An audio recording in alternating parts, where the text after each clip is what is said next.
Friday. Today we're going to be looking at the book, The Missing, Book 1, and the title of the story is called Found. This is the first book in I think what is a 4-book series, and it's very good and very intriguing. All right, so normally, first chapter Friday, I'm going to read the first chapter. This one is just a slight bit different. I'm going to read the prologue instead, which gives us a little bit of information before chapter 1. All right, prologue. It wasn't there. Then it was. Later, that was how Angela Dupree would describe the airplane, over and over to one investigator after another until she was told never to speak of it again.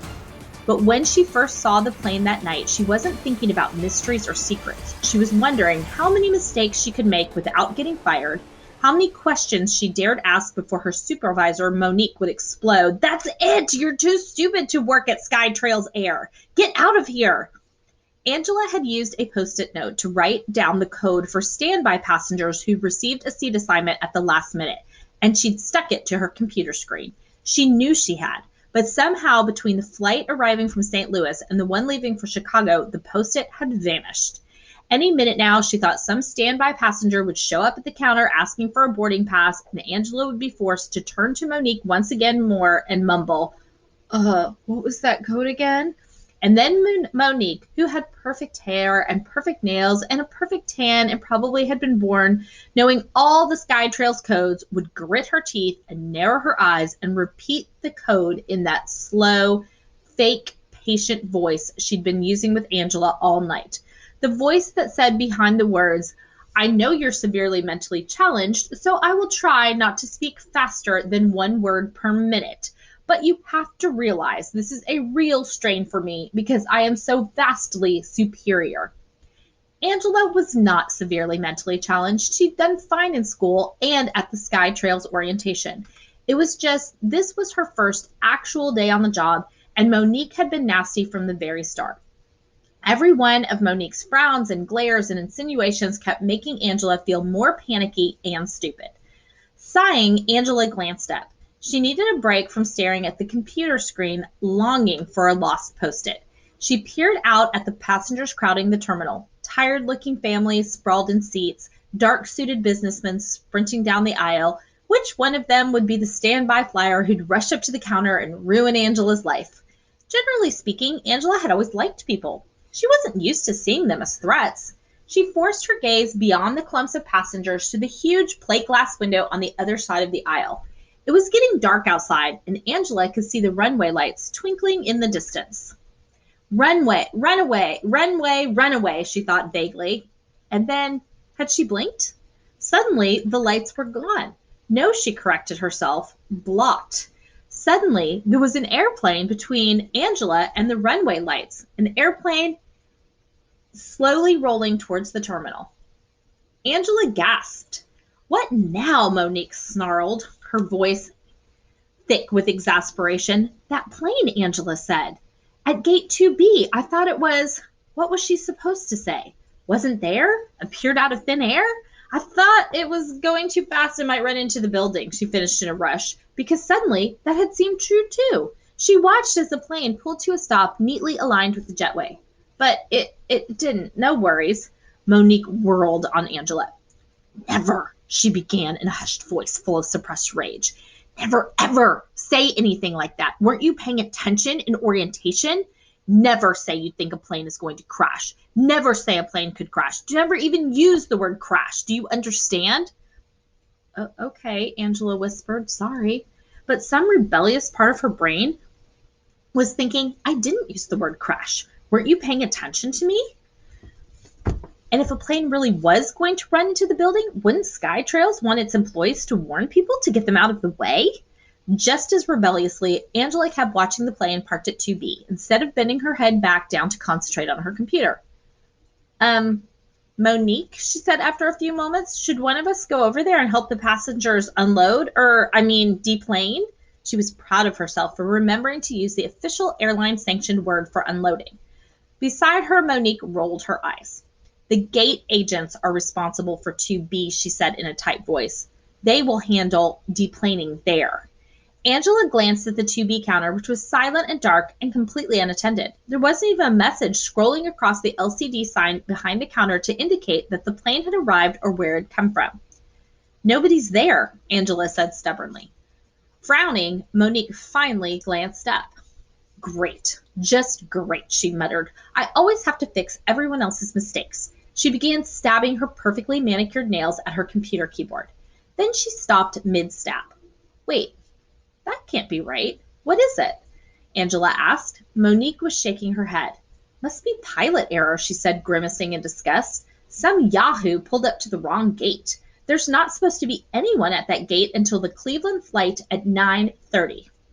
Angela considered telling Monique that if SkyTrails had banned crash from their employees' vocabulary, that maybe passengers should be protected from hearing pilot error as well. But Monique was already grabbing the telephone, barking out orders. "Yeah, Bob, major screw up," she was saying. "You got to get someone over here?" "No, I don't know which gate it was supposed to go to. How would I know? Do you think I'm clairvoyant?" "No, I can't see the numbers on the plane. Don't you know it's dark outside?" With her free hand, Monique was gesturing frantically at Angela. "At least go open the door," she hissed. "You mean the door to the jetway?" Monique said, pointing.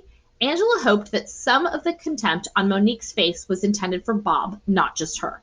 Angela imagined meeting Bob someday, sharing a laugh at Monique's expense.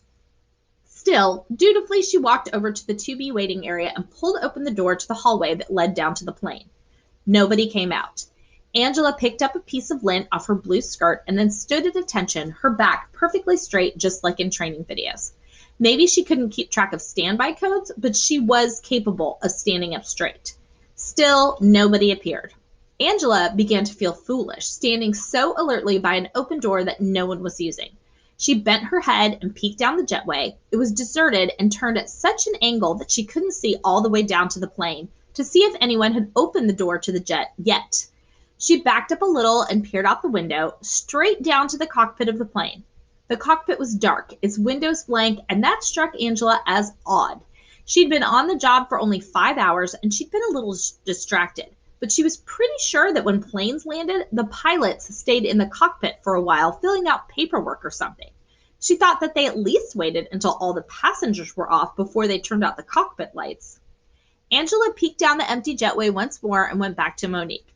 "Of course I'm sure there's a plane at that gate. I can see it with my own eyes," Monique was practically screaming into the phone. She shook her head at Angela, and for the first time, it was almost in a companionable way, as if to say, "At least you know there's a plane there, unlike the other morons I have to deal with." Monique cupped her hand over the receiver and fumed to Angela. "The incompetence around here is unbelievable. The control tower says that a plane never landed, never showed up on the radar. The SkyTrails dispatcher says we're not missing a plane. Everything that was supposed to land in the past hour pulled up to the right gate, and all the other planes due to arrive within the next hour or so are accounted for. How could so many people just lose a plane? Or how could we find it?" Angela thought. The whole situation was beginning to seem strange to her, otherworldly, but maybe that was just a function of being new to the job, of having spent so much time concentrating on the computer and being yelled at by Monique. Maybe airports lost and found planes all the time, and this was just one of those things nobody had mentioned in the SkyTrails orientation. "Did anybody try to contact the pilot?" Angela asked cautiously. "Of course," Monique said, "but there's no answer. He must be on the wrong frequency." Angela thought of the dark cockpit, the way she hadn't been able to see through the windows. She decided not to mention this. "Should I go back and wait?" Monique nodded fiercely and went back to yelling into the phone. "What do you mean this isn't your responsibility? It's not my responsibility either." Angela was glad to put a wide aisle and 2 waiting areas between herself and Monique again. She went back to the jetway door by gate 2B. The sloped hallway leading down to the plane was still empty, and the colorful travel posters lining the walls, "SkyTrails, your ticket to the world," seemed jarringly bright. Angela stepped into the jetway. "I'll just go down far enough to see if the jet door is open," she told herself. It may be a violation of protocol, but Monique won't notice, not when she's busy yelling at everyone else in the airport. At the bend in the ramp, Angela looked around the corner. She had a limited view, but caught a quick glimpse of a flight attendant's little galley with neatly stowed drink carts. Obviously, the jet door was standing wide open. She started to turn around, already beginning to debate with herself about whether she should report this information to Monique. Then she heard what? A whimper? A cry? Angela couldn't exactly identify the sound, but it was enough to pull her on down the jetway.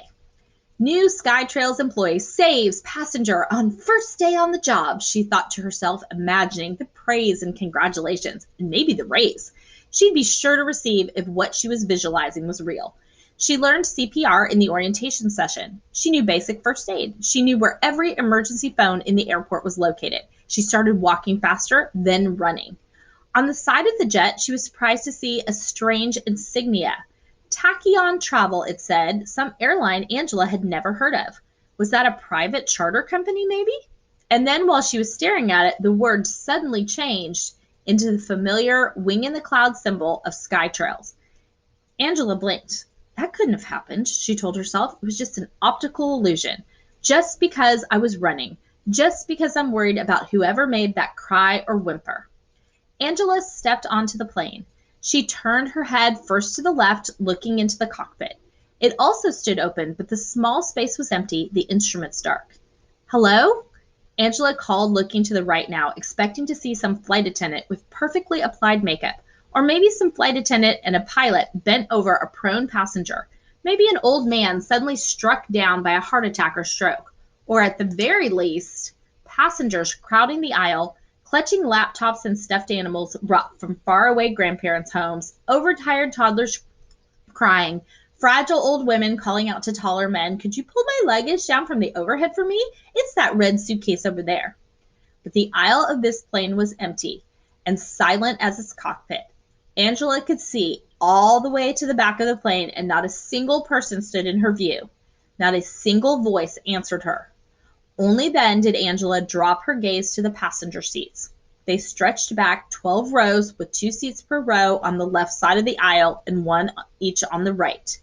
She stepped forward, peering at all of them. 36 seats on this plane, and every single one of them was full. Each seat contained a baby. All right, so now we're wondering, what is that about? So the first chapter picks up 13 years later. If you're interested to see what happens, check out the book from the library.